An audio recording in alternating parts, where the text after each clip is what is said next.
Itong kwento ay pinamagatan kong Rehistro at Sog-Alero. Napakasarap at nakakatuwa sa pakiramdam sa buhay natin ang hindi matalo at puro panalo na lamang. Ngunit paano kung ito ay mahantong sa tinatawag nating addiction?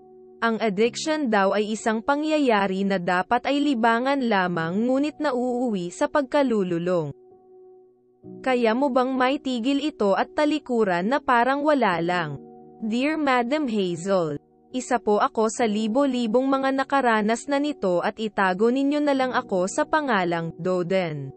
21 years old na ako sa ngayon at isang civil engineering na puro aral lamang noon at hindi na sa ngayon hahaha.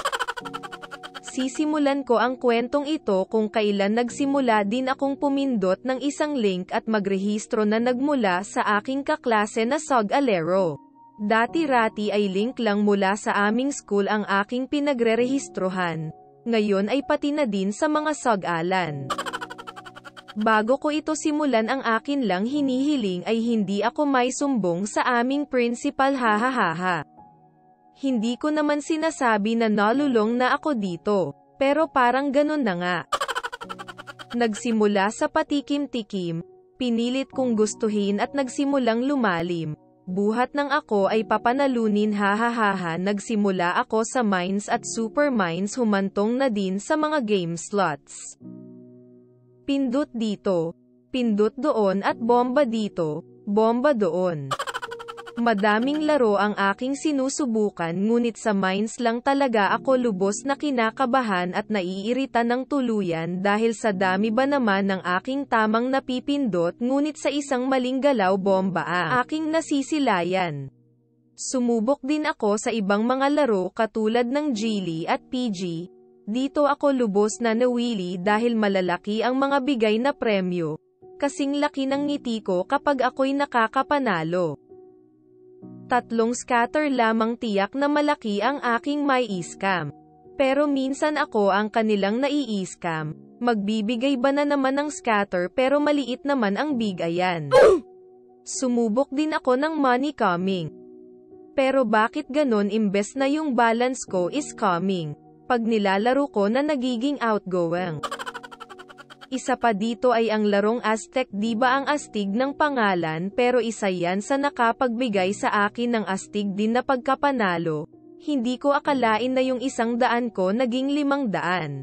Hindi katagalan yung deposito ko na 100 noon ay umaabot na ng 1,000 ngayon at dahil din ito sa aking mga kaklase na nakikibakas sa akin na kahit minsan ay kami ang nawawaldas. Wala namang problema sa akin kung magkano ang naideposito ko. Nagkakaproblema lamang kapag di ako nakaka-withdraw. Matagal man minsan ang aking inaantay upang ako ay maka-withdraw pero hindi ito sa akin hadlang dahil kapag matagal sigurado na malaki ang aking iwini-withdraw. Take note, wag na po kayo sa akin mamalato dahil matagal na noong ako ay nanalo ng ganito hahaha dahil ito nga ay isang sugal kaya ito ay aking pinaglilibangan. Pero kung minsan ay pinagkakaadikan. Sa una ipinapanalo ako nito sa kahit saang laro ngunit sa huli ay lagi naman akong bigo. Hindi ako sumuko at sinubukan ko ulit magdeposito at dahil ako ay medyo tarantado kaya ako ay nang-engganyo. Send dito, send doon para magrehistro din sila sa aking referral at ang hindi nila alam ay mayroon din ako ditong income. Imbes na akin itong ipunin upang ako ay maka-withdraw. Hindi ako nakukontento kaya ito ay aking inilalaro at naghahangad na pamaldo. Minsan panalo, pero madalas ay talo. Minsan nakakaisip na din akong tumigil ngunit kapag nakikita ko ang aking mga kaklase na laging nananalo ay napapadeposito ulit ako at pagkatapos magdeposito at lump arrow ay mapapasabi na lang ako na last ko na talaga ito. At may kadugsong pa na, ipinanganak ata talaga ako sa mundong ito para lang matalo. Hindi naman ako sobrang nanghihinayang dahil pera ko naman ang aking ginagamit dito at hindi sa magulang ko at ito ay aking mga sobra lamang. Naniniwala din kasi ako sa kasabihang, it's better to give than to receive. Hahaha, sinubukan kong tumigil ngunit hindi ko pala kaya nang mawala siya, mawala ang pagiging sog-alero ko. Kaya't ako'y bumalik dahil may nakita akong isang teknik. At ito ay aking nakita walang iba kundi kay Madam Hazel, isa ding magaling sa sugal na kung minsan ay malaki ang kinikita. Kaya sinubukan ko ulit magdeposito at sa wakas dito ako nakaranas ng isang pagkapaldo o pagkapanalo.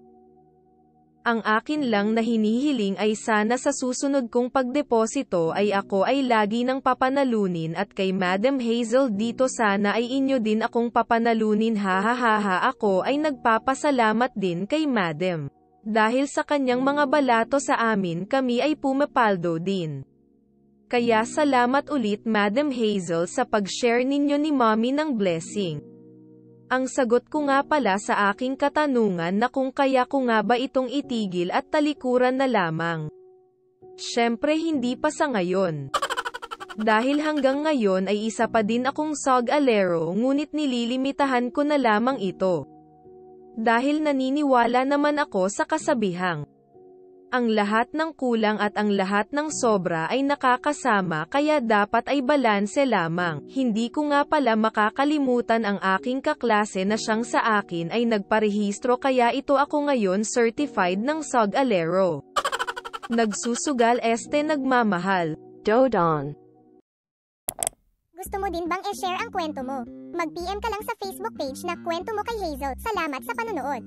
Hanggang sa susunod.